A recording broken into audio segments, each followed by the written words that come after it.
श्री कृष्ण कन्हैया लाल की जय। श्री निजानंद स्वामी की जय। श्री प्राणनाथ प्यारे की जय।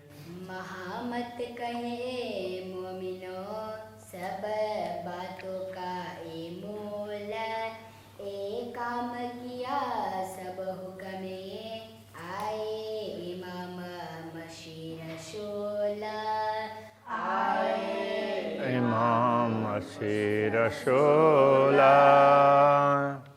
श्री कृष्ण कन्हैया लाल की। श्रृंगार ग्रंथ का ये 26वां प्रकरण पिछले कई प्रकरणों के साथ में संबंध रखता है। इससे पहले बीच में कुछ प्रकरण आए हैं।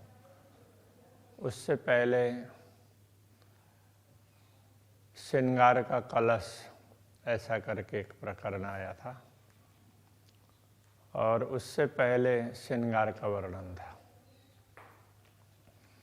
तो श्रृंगार के कलश के बाद में कुछ वो ब्रह्मात्माएँ किस प्रकार से है, दुनिया किस प्रकार से है, उस प्रकार को उसको समझाने का प्रयत्न किया। तो पूर्ण ब्रह्म परमात्मा का श्रृंगार स्वरूप ये सब ब्रह्मात्मा ही समझ सकती है। तो ये कहने का तात्पर्य है। इसलिए ब्रह्मात्माओं में और दुनिया के लोगों में कितना अंतर होता है ये सब समझाया। अब ये 26वां प्रकरण है कलश का कलश। जो श्रृंगार के कलश की बात कही थी, तो उसको बताने के बाद में ही ब्रह्मात्मा और दूसरों में अंतर की बात आई है। फिर कलश का भी कलश ऐसा करके यहाँ वर्णन कर रहे हैं। तो पहले थोड़ी सी भूमिका बांधेंगे और उसके बाद में फिर आगे बताएंगे और कुछ प्रकरण इसकी कंटिन्यूटी में जाएंगे। बशरी मल की और की कही मोहम्मद तीन सूरत। रसूल मोहम्मद ने 3 स्वरूप की बात कही। बशरी मल की और की कारज सारे सिद्ध किए अव्वल बीच आखरत। और ये भी कहा कि अव्वल बीच और आखिर, तो पहले मध्य में और अंतिम में।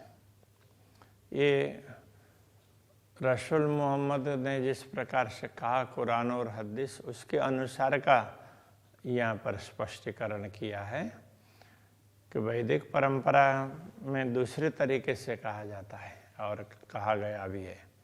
तो अव्वल आदि मध्य और अंत अवसान, ये एक परंपरा है। आसमान जिमी के बीच में उस तरह की बात भी आती है। तो ये एक शैली है। ये तीनों मिल किया जहूर, इन तीनों ने मिल करके 3 स्वरूप बशरी मलकी और हकी तीनों ने मिल करके ब्रह्म ज्ञान को प्रकाशित किया। जहूर का तात्पर्य प्रकाश फैलाया। अव्वल आखिर रोशन, आरंभ से लेकर के अंतिम तक आखिर तक प्रकाश फैलाया। हक बैठे इन इल्म में, तो इनका जो दिया हुआ ज्ञान है उसमें ही परमात्मा है। तो वो तो उस तरीके से कहने की शैली है। यथार्थ में कहना क्या चाह रहे हैं, इन तीनों ने परब्रह्म परमात्मा की बात कही है, उनको स्पष्ट करके समझाया है। तो दिल अर्श हुआ मोमिन। तब जब जैसे ब्रह्मात्माएं समझ बैठी और उन्होंने परब्रह्म परमात्मा को अपने हृदय में धारण किया, तब जाकर के उनका हृदय धाम बना है। ये जुआ मैं हक की और बोलता है हुकुम। ये बोलने वाली जिह्वा और इसको शक्ति प्रदान करने वाली चेतना आत्मा, जुआ और मैं का तात्पर्य आत्मा और जुआ जिह्वा, ये दोनों ही पूर्ण ब्रह्म परमात्मा की ही है। तो जिह्वा भी तो आखिर संसार की कल्पना की, वो भी पूर्ण ब्रह्म परमात्मा के कारण ही है। तब संसार बना। इसलिए जो अभी बोला जा रहा है वो पूर्ण ब्रह्म परमात्मा के आदेश से ही और बोलता है हुक्म। बोलने वाला तो दूसरा कोई नहीं है, पूर्ण ब्रह्म परमात्मा का ही आदेश है। तो उसने ही ब्रह्मात्माओं का स्वरूप भी धारण किया, तो ये सारा कार्य वही करता है। हक अरस वर्ण तो हुआ जो वाहिद अथवा का कसम। तो पूर्ण ब्रह्म परमात्मा का धाम परम धाम और पूर्ण ब्रह्म परमात्मा के विषय में वर्णन तभी संभव हुआ जो वाहिद अथवा का कसम। वाहिद बोलते हैं अद्वैत भाव को, बक्का अखंड खसम स्वामी। तो पूर्ण ब्रह्म परमात्मा है, अद्वैत धाम परम धाम उसके स्वामी है, और उनके हुक्म से ये सब बताया जा रहा है। इसलिए उनके कारण ही परम धाम का वर्णन हुआ है, अन्यथा नहीं हो सकता है। तो वो चाहते हैं तब जा करके हुआ। तो अनेक लोगों ने कोशिश की होगी, सबके द्वारा नहीं हुआ। जिनके द्वारा हुआ है तो परमात्मा ने चाहा तब हुआ है, ये कहना चाह रहे हैं। गई बखिलवत जाहिर तो हुई जो हके कराई ये। गैब का तात्पर्य रहस्य होता है, गूढ़ बात है। खिलवत एकांत। तो अब यहाँ क्या कहना चाहते हैं, परमधाम का रहस्य स्पष्ट किया गया तो तभी किया गया जो हकें कराई है। पूर्ण ब्रह्म परमात्मा ने चाहा, करवाया तभी हुआ है, अन्यथा नहीं होता। एक खबर नहीं नूर को करी लुदन्नी जाहिर है। परमधाम के सभी रहस्य और उसमें भी खास करके पूर्ण ब्रह्म परमात्मा की लीलाओं के विषय में अक्षर ब्रह्म को भी ख्याल नहीं है। एक खबर नहीं नूर को, अक्षर ब्रह्म को भी इस विषय में ख्याल नहीं है। करी लुदन्य जाए रहे। अब ये लुदन्य स्थिर ज्ञान, तारतम ज्ञान ने इसको स्पष्ट करके बता दिया। अब वो तारतम ज्ञान कौन ले आया, तो पूर्ण ब्रह्म परमात्मा का आदेश। तो उसने अलग अलग रूप धारण किए। तो ब्रह्मात्माओं के रूप में, श्यामा जी के रूप में दुनिया में उसी ने धारण किया है। वर्णन किया अरस का सो सब हिसाब अरसई के। परमधाम का वर्णन किया तो शब्द तो लौकिक चुने, किंतु हिसाब किताब जो तरीका है वो परमधाम के हिसाब से ही किया। गिनती सो भी अरस की जो गिनती है हम दुनिया के हिसाब से न गिने, वो परमधाम की गिनती है। ये बातें मोमिन समझेंगे, ये बातें तो ब्रह्मात्माएं ही समझती हैं। या पहाड़ या तिनका सो सब चीज विदा आत्मा। पहाड़ हो या पहाड़ जितना महान बड़ा हो, विशाल, और एक तिनके की तरह से बहुत छोटा हो, सो सब चीज विदा आत्मा। वो सब जितने भी हैं वो आत्मा की भांति है। जैसे आत्मा अक्षरातीत का अंग है, आत्माएं अक्षरातीत के अंग हैं, उस प्रकार तो आत्माओं के भी अंग के रूप में ये सब है। सब देत देखाई जाए ज्यों देखिए माहे चश्मा।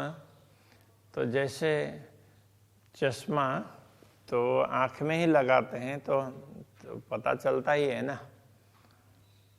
तो उस तरह से जैसे आँख के पास में ही है, तो उसी प्रकार से सब देत देखाई जाए रहा। तो जो बाहर दिख रहा है, एक तिनके से लेकर के, एक अणु से लेकर के पूरा धाम, तो ये सब स्पष्ट करके बता दिया। और इस ब्रह्म ज्ञान के माध्यम से तो ये दिख भी सकता है। और भी खूबी रूह नैन की चीज दसों देश की सब देखत। अब यहाँ ब्रह्मात्माओं की विशेषता बता रहे हैं कि ब्रह्मात्माओं की दृष्टि की नयन की विशेषता ये है कि वो दसों दिशाओं की वस्तुओं को देख सकती है।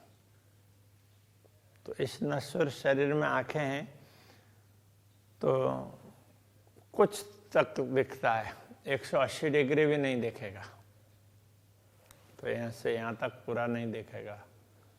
फिर भी बहुत कुछ दिखता है, किंतु परमधाम की आंखें क्या है, तो उससे तो 10 दिशाएं, आत्मा की आंखें उससे तो 10 दिशाएं दिखेगी।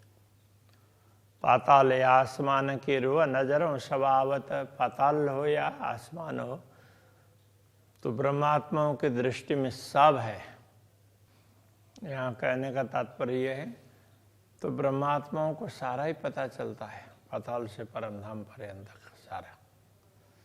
रूह का ही लक्षण बाहर अंदर नाही दोए, तो ब्रह्मात्माओं के लक्षण ये है वो अंदर कुछ छिपा करके रखें और बाहर से कुछ और बोलें, ऐसा नहीं, दोनों अंदर और बाहर दोनों एक है। तन दिल दो एक ही, रूह कई अतः सोए। तन दिल दोनों एक जैसे हैं। तन का तात्पर्य बाहर जो दिख रहा है, अंदर जो सोचते हैं और बाहर जो दिखता है, इसके लिए यहाँ कह रहे हैं तन और दिल दोनों एक ही लगते हैं। रूह कैयत सोए, कैयत है सोए। तो इस प्रकार का आचरण जिस किसी का भी दिखाई देता है उसको समझना चाहिए कि ये ब्रह्मात्मा है। दूर नजीक भी अरस के सो भी पाइए अरस सहूर। यहाँ ये समझा रहे हैं परमधाम में दूर हो या नजीक जो भी हो, तो वो परमधाम की समझ से समझा जा सकता है, दुनिया की समझ से नहीं समझा जाएगा। परमधाम की बात थोड़ी सी भिन्न प्रकार की है, तो दुनिया के हिसाब से समझना कठिन होता है, इसलिए कहते हैं सो भी पाइए अरस सहूर। तो परमधाम की समझ, परमधाम के प्रकार के समझ हो तभी ये पता चलेगा। तो किसी भी बात को समझने के लिए उसके तरीके से सोचना पड़ता है। तो परमधाम के तरीके से हम समझने का प्रयत्न करेंगे तो नयन चरण अंग तीनों ही एक यादय में हजूर। नयन हो, नयन कमल चरण हो या दूसरे कोई भी अंग हो, एक यादय में हजूर, एक बार याद किया तो भी हजूर का अनुभव कर सकते हैं। तो यहाँ क्या कहना चाह रहे हैं, नयन हो, चरण हो, ये जो भी अब आगे उसमें वो करेंगे चाल मिलाप या दीदार ऐसा करके, तो वो नयनों का काम हो, चरण का काम हो या दूसरे किसी भी अंग का, सबकी दिशा एक ही हो जाती है, एक ही दिशा में सब जाते हैं, तब ऐसा अनुभव होता है। कैसा अनुभव होता है, एक यादय में हजूर। एक बार स्मरण कर लिया तो ब्रह्मात्मा को लगता है कि मैं तो पूर्ण ब्रह्म परमात्मा के चरणों में हूँ। हजूर का तात्पर्य निकट, तो पूर्ण ब्रह्म परमात्मा से मैं दूर नहीं हूँ, इस प्रकार का अनुभव होगा। तो वो कब होगा, तो सब इंद्रियों की दिशा एक हो जाएगी, आत्मा की, सबकी।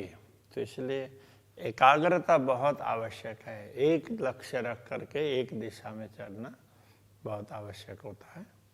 चाल मिलाप या दीदार ये तीनों रूह के नेक। चाल का तात्पर्य कोई भी चलता है तो वो उसकी चाल होती है। तो चाल हो, मिलाप, यहाँ पर चाल का तात्पर्य किस प्रकार का आचरण करना, मिलाप कैसे पूर्ण ब्रह्म परमात्मा का सानिध्य का अनुभव करना, या दीदार उनको, उनके दर्शन करना। ये तीनों रूह के नेक, तो ये तीनों ही ब्रह्मात्माओं के लिए तो नेक से नेक, अच्छे से अच्छा। तो ये सब ब्रह्मात्मा के लिए बहुत बढ़िया है।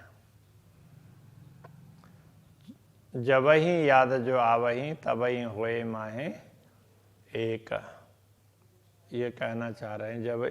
जब ही याद जो आवही, जब ही स्मरण करते हैं तबही होए माहे एक, तब वो एक ही हो जाते हैं। तो पूर्ण ब्रह्म परमात्मा का स्मरण करते हैं तो उस समय सब चीज़, आँखें भी उनके दर्शन के लिए तरसती है, रसना उनके गुणों को गाने के लिए, और नासिका तो उनकी सुगंध, प्रेम की सुगंध पाने के लिए, तो सबकी दिशा एक हो जाती है। तो ये कहना चाह रहे हैं, जब पूर्ण ब्रह्म परमात्मा का स्मरण होता है तभी हुए माहे एक, सब के सब एक दिशा में लग जाते हैं। या तो जिमी के दूर लगा या नजीक आगो नजर। तो इस दुनिया में, दुनिया के हिसाब से अथवा परमधाम के हिसाब से भी कहें, या तो जिमी के दूर लग, भूमि में दूर दूर तक हो, अथवा तो एकदम नजीक, आगू नजर करने का तात्पर्य नजर के समक्ष एकदम नजीक हो, कोई भी वस्तु दूर हो या नजीक हो। जैसे ही पूर्ण ब्रह्म परमात्मा का स्मरण करते हैं तो तुरंत नजीक पहुंच जाते हैं। इस प्रकार की बात कहना चाह रहे हैं। दूर नजीक सब याद में, स्मरण कर लिया तो दूर समझ लिया तो दूर है, नजीक समझ लिया तो नजीक है। कोई ऐसा दूर नजीक ऐसा होता नहीं है। तबे होए माहे एक, तब वो एक हो जाते। जैसे स्मरण कर लिया तो सब कुछ नजीक होते हैं। जैसे पशु पक्षी कितनी दूर हों परमधाम में, किंतु अक्षरातीत को स्मरण करते हैं तो एक क्षण में पहुंच जाते हैं, उनको समय लगता नहीं है। अरश दिल मोमिन तो कया जो हकसों रूह निश्वत। ब्रह्मात्माओं को धाम हृदय ऐसा कहा, तो उसका तात्पर्य क्या है? तो आत्मा का संबंध पूर्ण ब्रह्म परमात्मा से है ना, आत्मा तो उनके अंश स्वरूप है ना, इसीलिए उनको धाम हृदय कहा। उनके हृदय में परमात्मा विराजमान होते हैं, इस तरह से कहा। ना तो अरस दिल आदमी का क्यों कहा जाए ख्वाब में, तो मनुष्य का दिल और ये भी नश्वर जगत में, तो उसको धाम कैसे कह सकता है? दूर हो या नजीक हो, सारा वो एक जैसा ही होता है।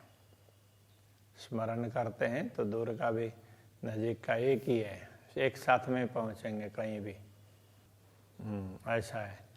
जैसे राज्य के दर्शन की इच्छा हुई तो पशु पक्षी वगैरह किसी भी मानिक पहाड़ के हों या पुखराज पहाड़ के हों, दर्शन की इच्छा हुई तो एक साथ में पहुंच जाएंगे।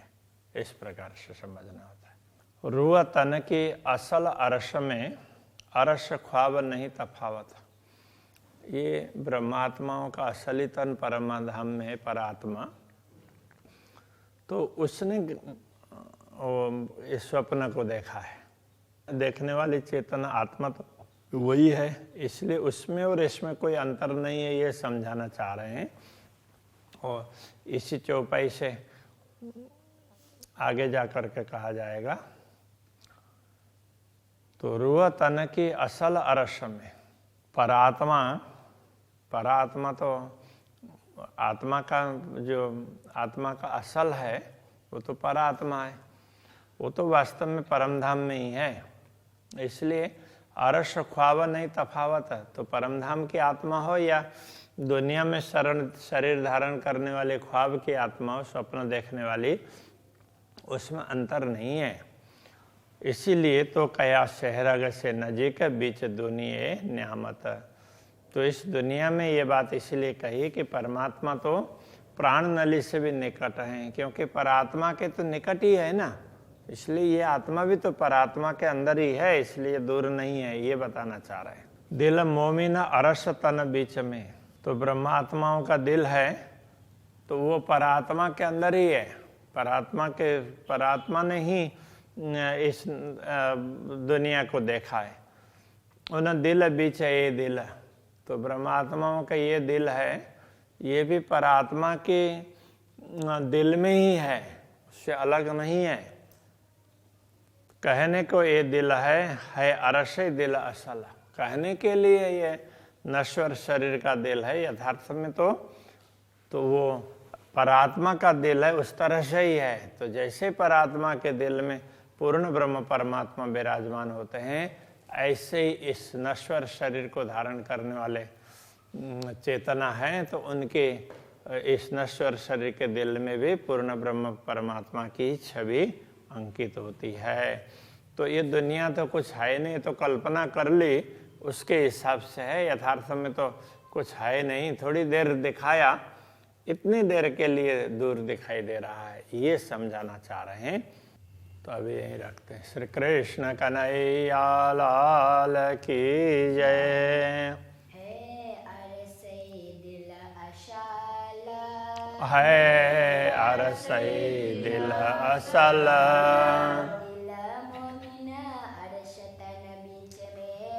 दिल मोमिना अरसतन बिच में, उन दिल बिचाए दिल, कहने को ए दिल है